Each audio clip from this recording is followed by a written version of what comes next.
नमस्कार, आदाब। मैं हूं शकील अंसारी। आप देख रहे हैं एकेटी न्यूज़।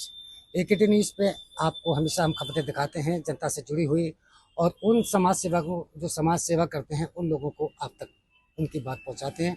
इसी सिलसिले में आज हमारे साथ में हैं दिल्ली से जो है तस्वीर अकरम जी, जो नेलोपा के स्टार प्रचारक हैं और हमेशा समाज की आवाज़ उठाती हैं, जो दबे कुचले और जो महिलाओं की आवाज़ से आवाज़ मिलाकर जो है अपनी आवाज़ को, उन दबे कुचलों की आवाज़ को हमेशा उठाती रहती हैं।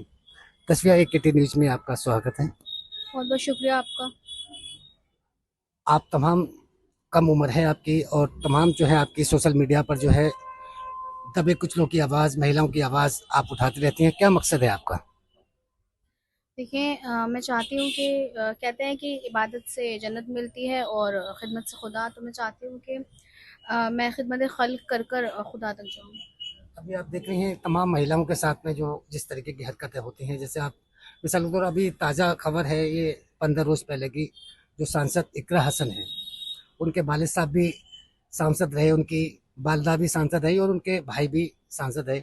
उनके साथ एक एडीएम ने जो है बदसलूकी की है। क्या कहना है आपको इस तरह में? देखिए, यहाँ पर जो कमी रही वो अनुशासन की कमी रही। कहते हैं कि जब बच्चा नर्सरी क्लास में होता है और वो किसी से बदतमीज़ी से बात करता है, तो टीचर्स उसको वहीं पे डाँटती हैं, वहीं पर ही उसको स्कोल्ड करती है कि नहीं, that's the bad manners, shouldn't do this, आपको ये नहीं करना चाहिए।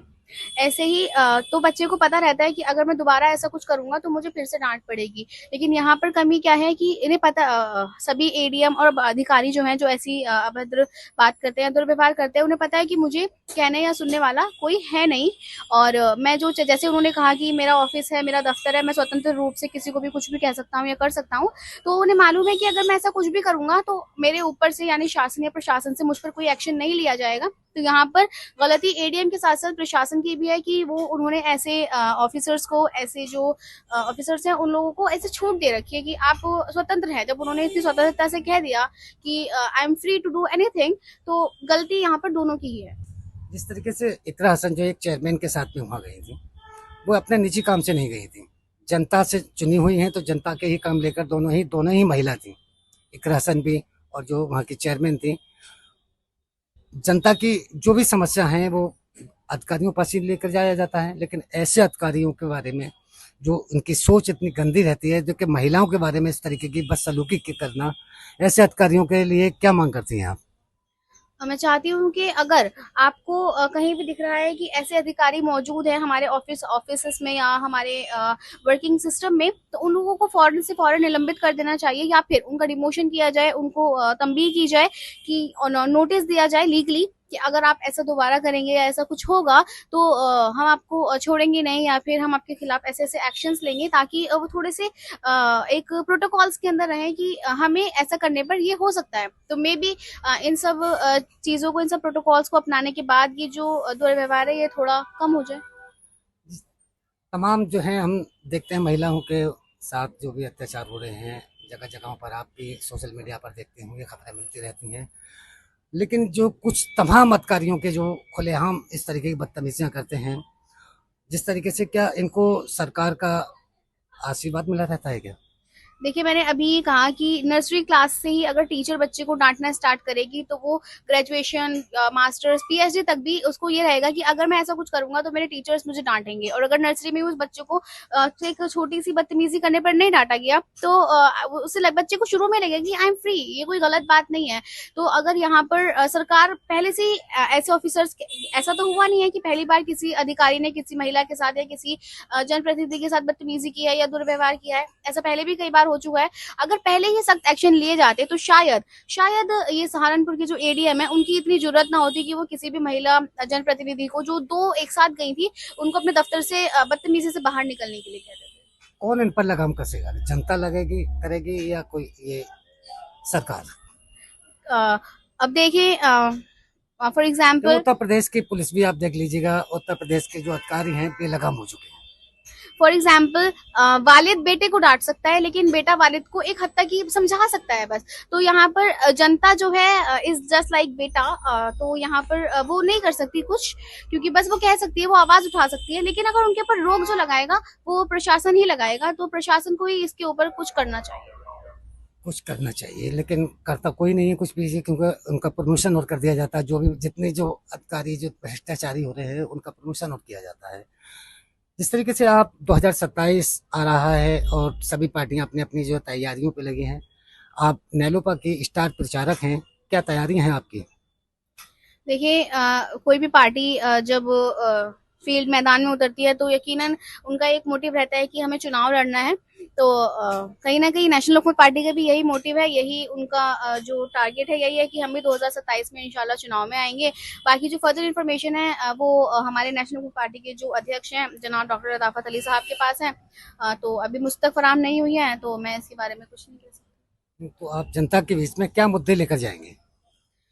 मुद्दा आप स्टार प्रचारक हैं ना? जी, मुद्दा होगा बेरोजगारी का, मुद्दा होगा भेदभाव का, मुद्दा होगा किसी को किसी भी तरह से किसी के ऊपर जुल्म करने का, और किसी भी तरह से कोई भी ऑप्रेस्ड है, doesn't matter he is a boy, he is a girl, man, women, अगर आप पिछड़ा हिंदू, मुस्लिम, सिख, ईसाई, जैन, बौद्ध, पारसी, केबर, बिन, निषाद, बंजारा, कोई भी दलित, शोषित, वंचित, ऊंचा नीचा, काला गोरा, किसी के भी साथ किसी भी तरह का दुर्व्यवहार, किसी के भी साथ किसी तरह की ज्यादती, जुल्म नेशनल पार्टी बर्दाश्त नहीं करेगी और इन्हीं के खिलाफ हम लोग आवाज उठाएंगे। नेलोपा का असली मकसद क्या है? नेलोपा का असली मकसद ये है कि नेलोपा की सबसे कैसी पहली भागीदारी चाहते हैं आप? मैं चाहती हूँ कि जिसकी नेलोपा का मोटिव है ये है कि जिसकी जितनी संख्या भारी उसकी उतनी हिस्सेदारी। और हम जो है हमारे जो फर्स्ट मोटिव है वो है कि सभी को सरकारी कलम, सरकारी कुर्सी, सरकारी वर्दी, सरकारी बंदूक और सरकारी कारतूस मिलने का पूरा पूरा हक है। किसी को भी उसके background, caste, religion, culture, creed की बुनियाद पर उसको पीछे या पिछड़े वर्ग का नहीं माना जाना चाहिए। आपकी पार्टी जो है नेलोपा पूरे प्रदेश में तो है नहीं, कुछ इलाकों में आप जो है काफी मेहनत कर रहे हैं। कौन कौन कितनी सीटों पे आप चुनाव लड़ाना चाहेंगे? जैसा कि मैंने अभी बताया कि ये जो इन्फॉर्मेशंस हैं, मैं अभी पार्टी की सिर्फ एक स्टार प्रचारक हूँ और मैं आदेश निर्देश अनुसार ही काम करती हूँ। जहाँ जहाँ मुझे भेजा जाता है या मुझे इंस्ट्रक्शंस मिलते हैं, मैं उसी हिसाब से काम करती हूँ। तो मैं इसके बारे में नहीं कह सकती कि कितनी सीट्स पर हम लड़ाएंगे। लड़ेंगे तो चुनाव लड़ाएंगे, जरूर लड़ाएंगे। किसी से गठबंधन में या ऐसे ही अकेले? इसके बारे में मैं कुछ नहीं कह सकती क्योंकि नहीं तो आप तो एक स्टार प्रचारक हैं, आपको इतना भी जानकारी होगी कि हम गठबंधन में फायदा रहेगा या अकेले में फायदा रहेगा। गठबंधन भी हो सकता है मे बी, लेकिन हो सकता है हम अकेले भी लड़ ले, दोनों ही 50-50 है। बाकी जब इंशाल्लाह 2027 के चुनाव होंगे तो सबके सामने ये राज फाश हो ही जाएगा कि किसी पार्टियों से कैसे बात लड़ेंगे। चल रही है, जैसे कि ओवैसी की पार्टी है, चंद्रशेखर की पार्टी है, तमाम छोटे छोटे दल हैं, इस तरीके से क्या बातचीत चल रही है किसी से गठबंधन की? बातचीत आप वैसे तो मैं नहीं कह सकती कि चल रही है नहीं चल रही है, क्योंकि मुझ तक अभी ऐसी इन्फॉर्मेशन कोई आई नहीं है और ना ही मैं आपको आगे फरहम कर सकती। मे बी जो इन्फॉर्मेशन मैं आपको दे दूँ वो गलत हो या फिर सही हो, तो मैं इसके बारे में कुछ नहीं कह सकती। 2027 दूर नहीं है, क्योंकि उत्तर प्रदेश का इलेक्शन जो है बहुत बड़ा इलेक्शन माना जाता है, क्योंकि यहाँ से ही जो दिल्ली की रास्ता होती है।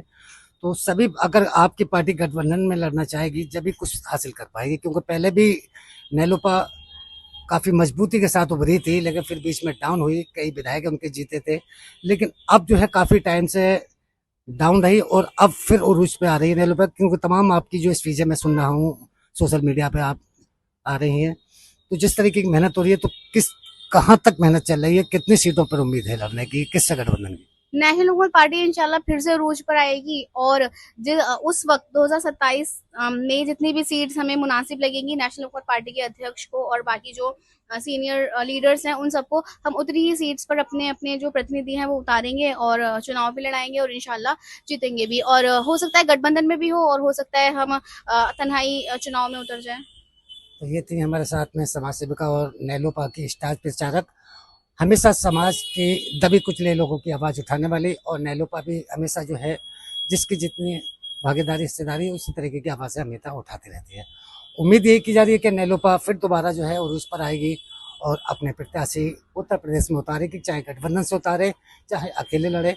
उम्मीद यही की जा रही है कि इस तरीके की अगर पार्टियां गठबंधन से लड़ें तो वोट बिखरेगा नहीं, एकजुट होकर जो है कुछ ना कुछ हासिल होगा।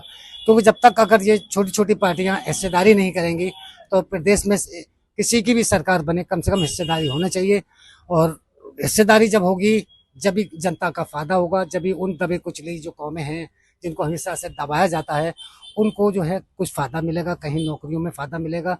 जब तक हिस्सेदारी नहीं मिलेगी, जब तक कोई फायदा नहीं होगा। तो इसी तरह की खबरों के लिए देखते रहिएगा AKT न्यूज़।